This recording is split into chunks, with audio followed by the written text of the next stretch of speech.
Қайырлы кеш. Бүгін сіздерге шағын разбор, яғни бізде соңғы жұма күні қатты дистрибуционный өстік, иә. Анализді біз 20 күнгіге жасадық. Қай уровеньді қайдан алып шықтым, қалай отработкасын жасап бердім, соның барлығын айтып кететін боламын. Яғни бізде 20 күнгі цена закрытия 36,26. Мына жерде уровень көп болып көрінгенмен, ол уже в моменте сызылған уровеньдер, поэтому оларды алып тастауға болады.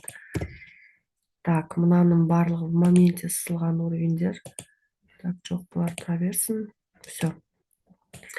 Енді қараңыздар, цена закрытия бізде 36,26.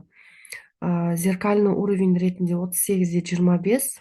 Ол лайфта уже алдын ала берілген уровень болатын. Қараңыздар, 38,25. Именно осы жердегі привязка болды менде. Мына күнгі біз дистрибуционны қатты өстік. И келесі күні не істедік? Мына макс бағадан кері қайтқан болатынбыз, иә. Цена закрытия міне фитильмен келді. Кешегі сол четверг күнгі біздің цена закрытиямыз осы болды. И жабылған бағасы 38,25. Привязканы осыған жасадым. Не үшін именно осы жерге привязка жасадым? Неге мен, мысал үшін, мына фитильге жасай салған жоқпын? Неге мен, мысал үшін, мына гэптегі цена закрытияға жасаған жоқпын? Оның өзінің бір себебі бар. Қазір рыноктың қалай отработкасын бергенін көрсетем. Осы 38,25-ке. Енді қараңыздар, неше күн бойы, почти 1 күн, 2 күн, 3 күн, 4, 5, 6, 7, 8 күн бойы біз не істедік? Біз мына осы 52-ден кері қайттық до вот этой зеркалки. Осы зеркалкадан төмен түсіп кеттік. Мына минимумды бір келіп прошивать етіп кеттік, бірақ та закрылись выше, иә. Осы күнде қысылып тұрды бізде баға. Келесі күндері гэп-ап болып зеркалканың үстіне апарып келді. Біз 1 күн, 2 күн, 3 күн, 4 күн төменінде жүрдік. Вроде как мына зеркалканы жаптық.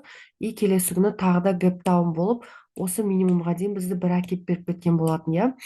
Мына жерде также біз мына зеркалканы прошивать еттік. Четверг күні тура осы жерге кеп тірелдік. Поэтому менде соңғы осы пятница күнгі анализ былай болғандықтан 38,25-тен выше лонг делінген болатын. Енді жалпы 52,54 ол мынау дистрибуционныйдың максимум бағасы. Зеркальный уровень алынды. 40,66 деген бұл бізде дневкадағы минимум. Мына жерде қараңыздар, дистрибуционны құладық, иә. Осы жердегі минимумға келіп тұрды. Мына жерде тоже дистрибуционны құладық, осы минимумға келдік. 40,66. Одан кейін мына жердегі 40,66 осы жердегі минимумға келіп тұр, көріп тұрсыздар. Одан кейін 48,09 макс баға тоже дневкадағы. 50,08 деген уровень алынды. 52,54. Бұл уровеньдердің барлығы менде осы жердегі нелерден привязка жасалған болатын. Көріп тұрсыздар, әрбір алынған уровеньге бізде не бар? Келіп тұрған привязкамыз. Мына макс бағаға келіп тұр, міне макс баға. Мына жердегі 52 деп тұрған бағанағы дистрибуционный максимум бағасы болса, осы жерде біз зеркальтеп тұрмыз, иә, осы, именно осыны. Мына жерде, мынау жаңағы зеркальный уровень вдвойне бізде зеркальтеп тұрды. Осы жерге келіп поддержка алып кеттік, міне поддержка. Әрбір алынған уровеньге бізде историяда кез келген жеріне привязка бар. Мынау 23 деген жерде міне осы күндер кері қайтқан болатынбыз, баға сопротивление алып осы жерден құлаған болатын, иә. Мен алып отырған уровеньдер ол глобально. Мына жердегі 42,61 ол бізде недельный гэп болды. Оны уже технически ATR арқылы біз в моменте сызып алған болатынбыз. Внутридневка бізге не істеп жатты? То же самое көрсетті, что баға бізде қысылып тұр. Міне макс баға, міне макс баға, міне макс баға. Макс бағалар былай келе жатты төмен, минимум бағалар жоғарылап келе жатты. Внутридневка, яғни локально біз тоже бағаның қысылып тұрғандығын көрген болатынбыз.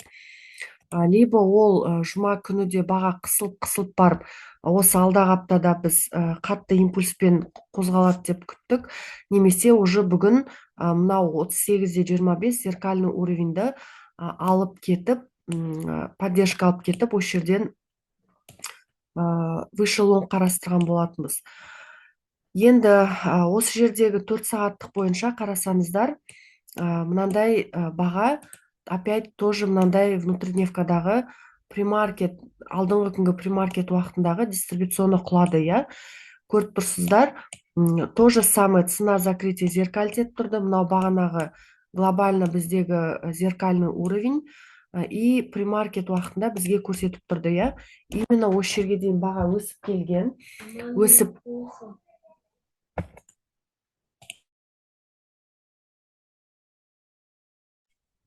осы жерге дейін өсіп келіп, фитильмен денесін тартып алған болатын. Поддержканы қайдан алып кетті? Снизу тоже біз көріп тұрмыз, иә, глубокий фитиль. Яғни баға осы мына жерден ашылып, максимально мына жаққа дейін құлап келген болатын.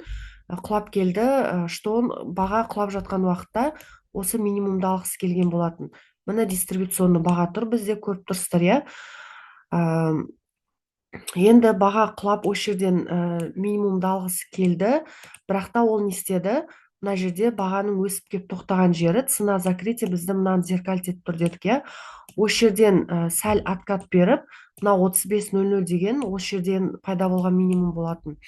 Осы жердегі макс бағаның үстіне мініп, осы жерден жабылды.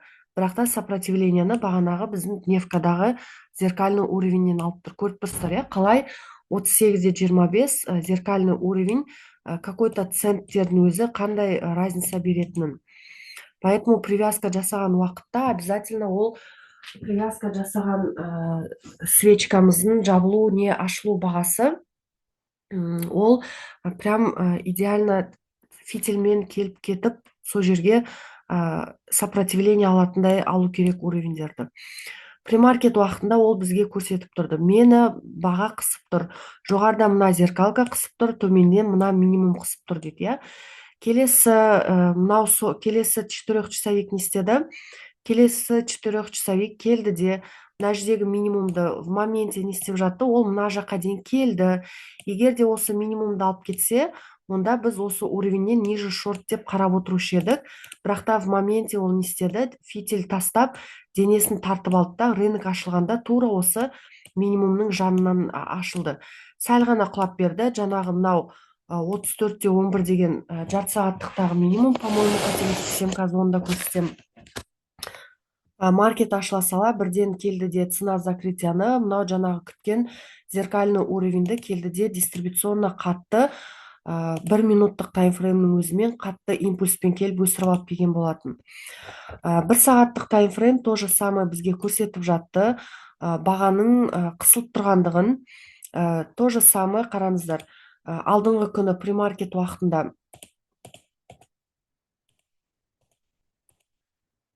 маркет уақытында осы зеркальный уровеньге келіп, осы жерден қайтқан болатын. Мына жерде бізде 32,71 жаңағы минимум тұр, көріп тұрсыздар, иә, локально 4 сағат бойынша қарағанда. Осы минимумға біз тянулись, бірақ та ала алмай осы жерден поддержка алып өсіп кеттік, келдік те тағы да екінші рет келдік. Осы уровеньге біз қай күні 19 күні бір келіп, осы жерден құлап бердік, иә. Одан кейін автомаркет уақытында аккумуляционы келіп бұзған болатынбыз. Одан кейін қатты құлап, мына жердегі прошивать еттік қандай уровеньді? Дневкадағы максимум 32,10 деген осы жерге дейін келдік. Бастапқы уақытта жай прошивать еттік. 32-30 деген сияқты уровеньдерді прошивать еттік. Бірақ та истина ала алмай, керісінше осы 32-ден поддержканы алып өсіп кеттік. Қайтадан осы зеркалкаға дейін, осы жерден қайтадан құлап, осы жерде қысылып жүріп қалдық. И премаркет уақытында біз қараңыздар, бір келдік осы уровеньге, екінші күні келдік. Премаркет уақытында тағы да келіп, осы жерден қайтып, бірақ та мына 34,11 деген минимумды ала алмай, маркет ашыла сала, біз импульспен қатты өсіп кеткен болатынбыз. Себебі біз неше күн бойы қысылып жүрдік, иә. қысылып тұрдық. Жарты сағаттық то же самое бізге не көрсетіп тұр? Жарты сағаттық мынандай жаңағы мен айтқан 34,11 ол осы жарты сағаттық таймфреймдағы минимум болатын. Ол бағанағы 4 сағаттықтағы 35 деген минимумды алып кетіп, бастапқы уақытта денемен төменде жүрген болатын, мына жаққа дейін құлап беріп, иә. Но в моменте маркет ашылуға бірнеше минут қалған кезде қатты денесін тартып алып, осы жаңағы 35 деген минимумның маңайында ашылған болатын. Так, қазір 1 минуттық, 5 минуттық таймфреймдармен, так, 1 минуттық, 5 минуттық таймфреймдармен қарайтын болсақ,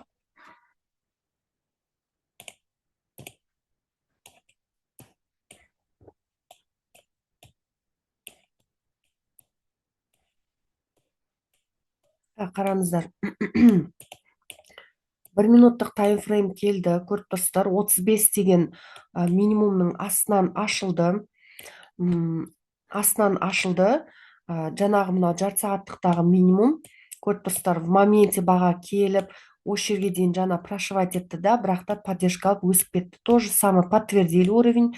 Мынандай жерден бізде люфт пайда болды, көріп тұрсыздар, иә, уже примаркеттің өзінде де ол бізге не көрсетіп тұрды? Мен мына уровеньді тест жасап кеттім, поддержка алдым.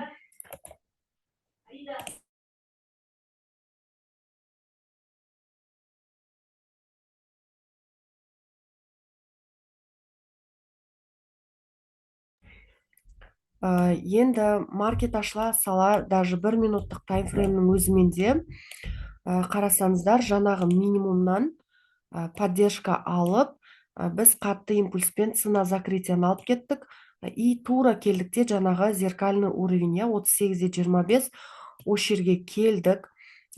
Импульспен қатты өсіп кеткендіктен мен артынан қуалап кірген жоқпын сделкаға. Мен уже мына минимумнан либо мына осы 38,25-тің үстіне истина закреп жасап шыққанын тостым. И тостым, когда у нас закроется первая 5-минутка. Бірінші 5 минуттық свечка не істеді? Келді де осы минимумды ала алмай жабылғанмен, ол дистрибуционно қатты өсіп берген болатын. Поэтому мен тостым, когда ол осы жаңағы мен күткен зеркалкаға келіп тест жасау керек болды. Себебі жаңа көрсеттім, 3 күн бойы біз осы зеркальный уровеньнен сопротивление алған болатынбыз. Сол себепті де мен осы жерге бағаның ретест жасағанын тостым.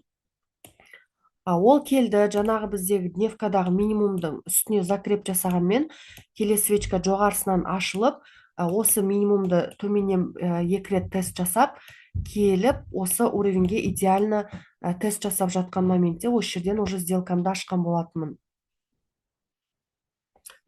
Осы жерден сделкамды аштым, тесттан идеально аштым, иә. Себебі мен біліп отырдым, 5 минуттық бірінші свечка жабылды, и ол дистрибуционно өсіп кеткендіктен, мына жерде бізде макс баға образовался, иә, именно осы жерге келіп откат алдық. Енді мы должны были зеркально осы уровеньнен жоғарыдан уже поддержка алып кету керек едік. Келдік, именно осы ретесттан кірдік, бізді идеально тағы да бірден плюс қалып кетті. Алдымызда бізді 42,61 деген недельный гэп тосып алды. Осы жерден откатын жасады. Сделканы құлап жатыр екен деп бірден жаппаймыз. Себебі біз 5 минуттықпен дене болып әдемі өсіп бара жаттық. И дистрибуционно өскендіктен ол қайтадан не істеу керек? Осы зеркальтеп тұрған осы уровеньге қайтып келіп тест жасау керек. Келдік, басқа таймфрейм, яғни жарты сағаттық таймфрейм осы уақытта не істеп жатты? Дене болып келіп, то же самое дистрибуционно әдемі өсіп жатқан болатын. Келесі уақытта мына жерде біраз біз тұрып қалдық, консолидировать етіп, иә. Одан кейін осы недельный уровеньді бұзғандай болып келіп 43,92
Так, енді қараңыздар. Мынау бізде дневкадағы макс баға. Бұл бағаны обязательно осы макс бағаға келген кезде біз осы жерден құлап беру керек едік. И осы жерде уже сделкамды жаптым. Не себепті? Себебі жарты сағаттық таймфреймға келетін болсақ, бастапқы жарты сағаттық жабылды. Бастапқы жарты сағаттық жабылды, көріп тұрсыздар, иә? Бірінші жарты сағаттық жабылды. И ол жабылғаннан кейін ол қатты дистрибуционно мына 35-тен, иә, бізді 43-ке дейін өсіріп әкеп берген болатын. Мына жерде жабылды, яғни баға осы уровеньнен сәл откатын беріп жатқанда жарты сағаттық жабылды и қатты құлатып алып кетті. Себебі бізде көріп тұрсыздар, иә, бізде мынандай дистрибуционно өскеннен кейін жарты сағаттық таймфреймнің өзінің ретест жасауға келіп кету керек болатын. Яғни бізді күтіп алатын уровень, оны в моменте сызып отырдым. Негізінде 38-25-ке дейін келу керек деп айтқан болатынмын лайфта. Бірақ та бізде мына жерде мынандай макс баға тұр. Жарты сағаттық таймфрейм бойынша 37-те 29. Осы жерге келді, көріп тұрсыздар, иә? Именно осы жерден поддержкасын алды. И қайтадан мынау құлағаны, ол осы жарты сағаттықтың коррекциясы. Яғни мынандай лонговой импульстың ол коррекциясы болатын. Коррекциясын жасады, сәл өсті, көріп тұрсыздар, иә? Өскеннен кейін мынау келіп откат жасағаны, мынау құлағаны, ол осы келесі мынандай лонговойдың тоже коррекциясы болатын. Яғни ол, қараңыздар, сәл коррекциясын жасады. Бізде жаңа айттым, иә, в моменте сызылатын уровеньдер бар. Соларды қарастырып, в моменте сызылатын уровеньдердің барлығын кетіріп тастадым. Но жарты сағаттық қарасаңыздар, қайта келіп, жаңағы недельный уровеньге, осы недельный уровеньге 1 келді, 2 келді, жоғарыдан мына макс баға қысып тұрды бізді. Жарты сағаттық таймфрейм бойынша бағана бірінші свечка келді де, осы жерден жабылып қалды. Ол максимально дневкадағы 43-те 92-ке барып келді. Осы жерден жабылды. 41-де 60 ол бізде в моменте пайда болған уровеньдер. Келесіндер не істеп жатыр? Просто осы макс бағаны прошивать етіп жатыр. Міні минимум. Яғни бағаны поджатиямен не істеп жатыр? Осы зеркалкадан бастап қысып алып келе жатты. Осындай жерлерде негізі идеально сделкаға кіру керек. Көріп тұрсыздар, иә, осы макс бағаны ала алмай жаттық. Одан кейін не істедік? Дистрибуционно өсіп кеттік. Яғни импульспен бұзып, мына уақытта аптрендтің жүрісі бойынша келіп бұзып әдемі өсіп кеттік, иә? Келдік, көріп тұрсыздар, әрбір алған уровеньге келдік, соғылдық, сәл откат беріп, импульспен бұзып өттік. Келдік, жоғарыдан осы уровеньге тест жасадық. Келе жатып, қайттан импульспен бұзып өтіп, сәл консолидировать етіп, мынадан поддержка алдық. Аккумуляционно келіп өсіп, уже бізде 45-те 60 деген минимум, бізде дневкадағы минимум болды. Осы жерлерде баға тұрып, то же самое, осы уақыттың өзінде де бізде не істеп жатты? Бағаны қысып жатты, көріп тұрсыздар, иә? Қысып жатты, импульспен келді, жоғары бұзды. Баға консолидировать етіп тұрып қалған уақытта ол не жинап жатыр? Күш жинап жатыр, иә? Күш жинап, көріп тұрсыздар, біз уже 48-де 09 деген дневной макс бағаның үстіне мініп алдық. Бірақ та келдікте 50-де 08 деген макс бағаның маңайында жабылдық. Апта бізде жабылды. Яғни глобально қараған уақытта біз мынандай уже зеркалканы алып кеттік. Қазіргі цель біздегі алдағы аптада 52-де 54, көріп тұрсыздар, иә? Осы макс бағадан шығатын болсақ, даже глобально қарағанның өзінде де бізді мына макс баға, мынау прям бағаны қатты қысып тастаған болатын. Импульспен келдікте бұздық. Мы закрылись под хай. Значит, біздің әлі де мынау 52 мынандай уровеньдерге өсу запасымыз бар. Глобально қарағанда. Себебі қараңыздар, бізде неделя как закрылась? Бізде неделя глобально қараған уақытта, иә, біз енді дейтрейдер болғаннан кейін бізге бастапқы 1 сағат, 4 сағат деген сияқты таймфреймдер маңызды болса, Глобально біз неше апта бойы қатты құладық. Минимально мына минимумға тянулись, келдік, не перелоили. Что мы не смогли перелоить? Именно осы минимумды. Недельно қарағанда осы минимумды 17-ні ала алмай, ложно прошивать етіп, очень глубокий фитиль көріп тұрсыздар, иә? Очень глубокий фитиль. Қазір біз қайтадан осы аптамыз бізде уже 23 деген 23 деген невкадағы макс баға болды. Содан поддержкамызды алып өстік, қайтадан істедік. Біз нені тастап кеткен болатынбыз. Өте глубокий фитиль. Қазіргі уақытта біз қараңыздар, уже не істедік? Мынандай дистрибуционныйдың несіне мініп алдық. Осының зеркалкасының, мынаның цена открытиясын, мынау дневкадағы бізде макс баға 43.92. Осы зеркалканың үстіне мініп алдық. Глобально қарағанда понедельке.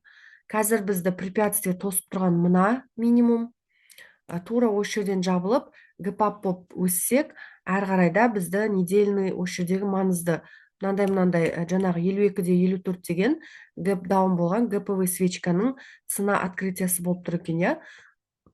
Глобально осы уровеньге мініп алатын болсақ, біздің ұмтылатын бағамыз ол мынау 60 болады. 60-та 46, оны алып кетсе мынау гэповый свечканың цена закрытиясы, себебі 2 апта бойы біз не перелоили көріп тұрсыздар, иә? Очень глубокий фитиль именно төменнен поддержка беретін зонамыз мықты екендігін көрсетіп тұр. Жалпы недельныйды көрсеттім, қалай жабылған, әрбір уровеньнің отработкасын көрсеттім. Бізде 38-де 25 зеркальный уровень екені, маркет ашылмастан бұрын айтылған болатын лайфта, и көріп тұрсыздар, иә? Идеально алынған уровеньге баға обязательно келіп тест жасап кету керек. Келді, мынандай жерден импульстың артынан қуаламаймыз, обязательно ждем келесі уровеньнен ТВХ күтеміз, иә? Осы жерден үлгермей қалдық, цена закрытиядан үлгермей қалсаңыздар, обязательно бағаның осындай уровеньдерге тест жасауға қайтып келген уақытта осындай жерлерден сделкаға кіруге болады. 38-ден примерно 38-ден 43-ке жетпей тұрып мен уже жабылдым, где-то $4 движение ұстап. Өте жақсы не болды. Жұма күнгі сделкамыз өте жақсы кіріп шықты. Жалпы бүгінге осы разборымыз.